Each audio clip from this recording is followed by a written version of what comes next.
Oui, c'est le commencement d'une nouvelle vie en 1911.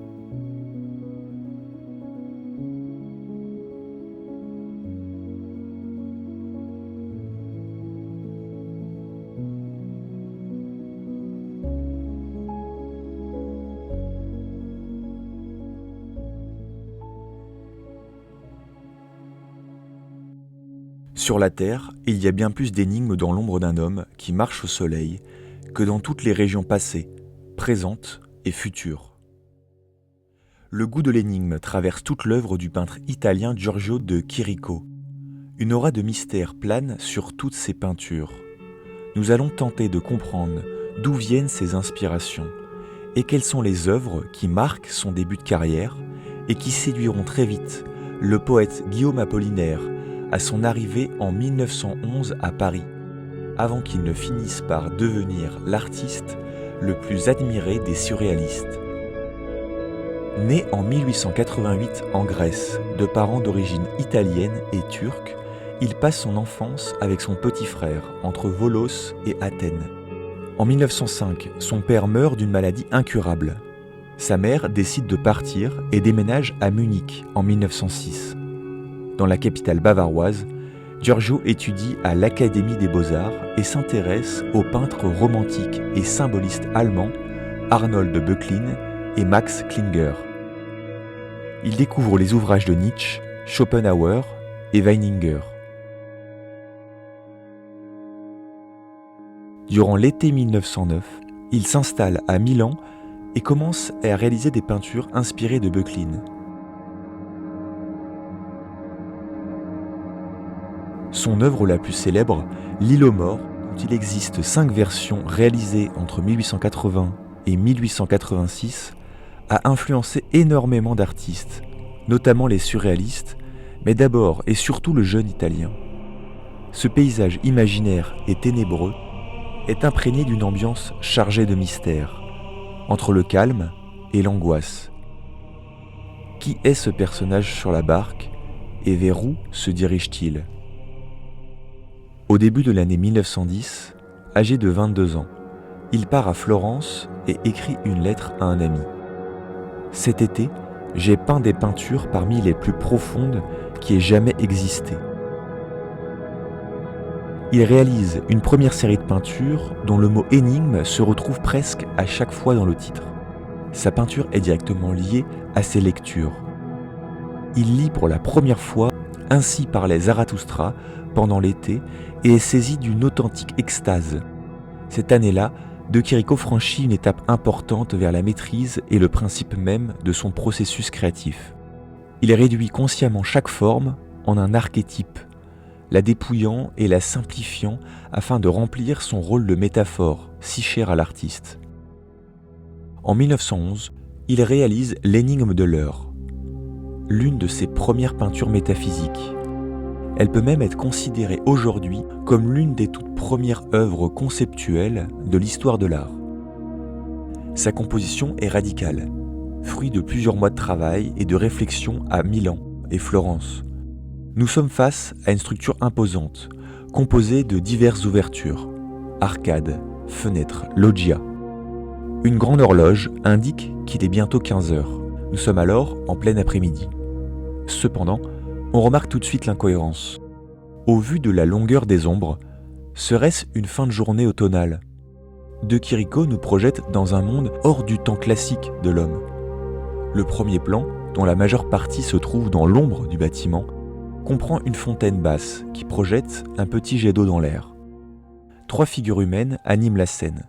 Certainement, un philosophe en train de méditer se tient dans la lumière au premier plan, tandis qu'un autre personnage rôde dans la 4e arcade au second.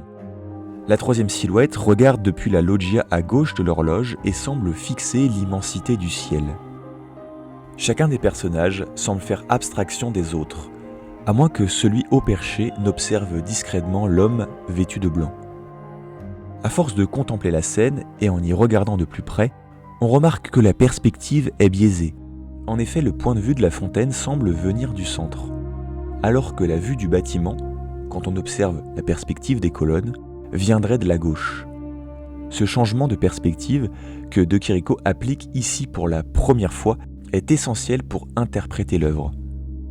Cette immobilité précaire transmet un sentiment d'anxiété au sein d'un calme apparent. La sensation est similaire à celle que l'on ressent en entrant pour la première fois sur la Piazza dei Miracoli à Pise. On a l'impression, surtout lorsque la place est déserte, que le temps s'arrête un instant et que la tour est sur le point de reprendre sa chute. L'utilisation de la perspective par l'artiste italien donne ainsi l'impression que l'espace se déplace lentement, se déforme même. Nous sommes-nous assez souvent retrouvés sur cette place où tout semble si près d'être et est si peu ce qui est. C'est l'invitation à l'attente que cette ville tout entière, comme un rempart, que cette ville éclairée en plein jour de l'intérieur, que de fois j'ai cherché à m'y orienter, à faire le tour impossible de ce bâtiment, à me figurer les levers et les couchers, nullement alternatifs, des soleils de l'esprit. André Breton. La grande architecture qui occupe la majeure partie de la composition, certainement inspirée de l'Hôpital des Innocents à Florence, chef-d'œuvre monumental bâti au XVe siècle par l'architecte Filippo Brunelleschi, symbolise le présent et questionne son passé, tandis que la lumière incarne le futur, un temps au-delà du présent, par rapport à l'ombre qui nous montre que le temps est déjà passé. De ce fait, la démarcation entre l'ombre et la lumière indique une division, un signe similaire à l'axe d'un cadran solaire qui rend compte de l'énigme de l'heure. Alors que le philosophe se soumet à l'intensité du soleil et contemple attentivement les ombres, les deux autres personnages, plongés dans l'obscurité, ne voient pas le temps qui passe. Ils se dirigent ainsi vers le futur, sans aucune conscience du passé.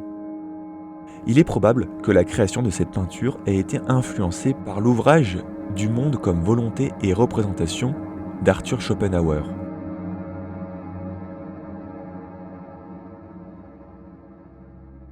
Giorgio de Chirico arrive à Paris en juillet 1911. Il est assez vite repéré par le marchand Paul Guillaume qui présente ses toiles dans sa galerie. 2 ans plus tard, il intègre le cercle qui se forme autour de Guillaume Apollinaire, qui qualifie sa peinture de métaphysique. Apollinaire, Max Jacob, Aragon et Blaise Cendrars vont être fascinés par sa peinture. Il sera très présent dans la revue Les Soirées de Paris entre 1912 et 1914. Dès 1913, le poète admire la production du peintre et la défend dans plusieurs articles. Conscient de la contribution du poète à son succès, De Chirico lui rend hommage en lui offrant ce portrait en 1914. À ce moment, le vocabulaire caractéristique de Chirico est en place. Gares et places vides, statues et personnages esselés, grande perspective à la manière du Quattrocento. Chirico ne regarde pas que l'art ancien, mais aussi la peinture du douanier Rousseau, célèbre depuis le fameux banquet que ses amis lui avaient organisé au Bateau Lavoir en 1908. Par ailleurs, le travail de l'artiste regorge de la production d'autoportraits, parmi lesquels celui réalisé en 1911 se distingue. L'autoportrait est la façon dont l'auteur se voit lui-même. La peinture devient métaphoriquement un miroir manipulé dans lequel on nous montre ce qu'est sa personne.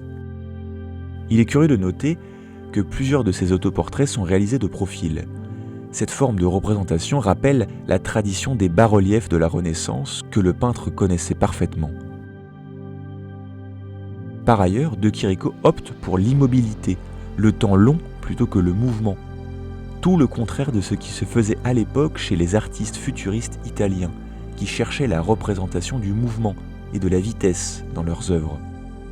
Dans l'autoportrait de 1911, le peintre est représenté de profil, certainement un clin d'œil au portrait photographique très célèbre de Nietzsche.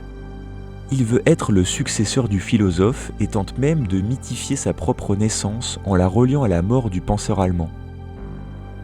Les coïncidences ne sont pas seulement formelles, Giorgio se voyait comme un visionnaire, comme un prophète capable de voir plus que les autres, de voir même dans les objets du quotidien des révélations inhabituelles. De Chirico s'entoure d'une auréole mystérieuse, Ces deux autoportraits annoncent sa volonté de devenir un artiste et d'assumer sa position. À l'aube des années 10, De Chirico est en pleine affirmation de sa vocation. Il puise dans l'architecture antique italienne, reprend à sa manière le sentiment de solitude propre au romantisme allemand et réinvente le symbolisme.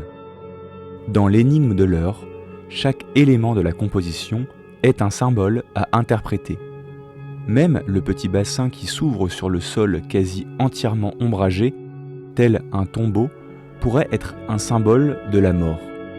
L'attente immobile de l'homme en tunique blanche, symbole de spiritualité, nous amène à penser qu'il est en train de se recueillir, endeuillé, après avoir pris conscience de l'inévitable éternel retour, condamné à ce que la vie se répète à l'infini, entre désir et souffrance.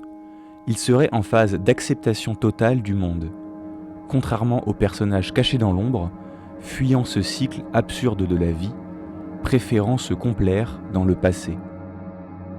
L'admiration que De Chirico avait pour Nietzsche et le concept d'éternel retour abordé dans Ainsi parlait Zarathustra est exprimé dans ce tableau de 1911, réalisé à un moment où il était le seul artiste à remettre en question la structure linéaire du temps et l'idée même de progrès. Tout ce qui a lieu est destiné à recommencer éternellement. 20 ans plus tard, c'est Salvador Dali qui exprime son rapport au temps dans sa fameuse peinture « La persistance de la mémoire ». Influencé par l'italien, l'espagnol représente lui aussi, dans une atmosphère lumineuse particulière, un paysage dépeuplé mais fortement asymétrique. Avec ses montres molles, Dali voulait montrer le passage du temps. Pour le surréaliste, la conception est variable selon la perception et la mémoire de chacun. C'est pourquoi le temps se liquéfie, perd sa rigidité et devient instable et onirique.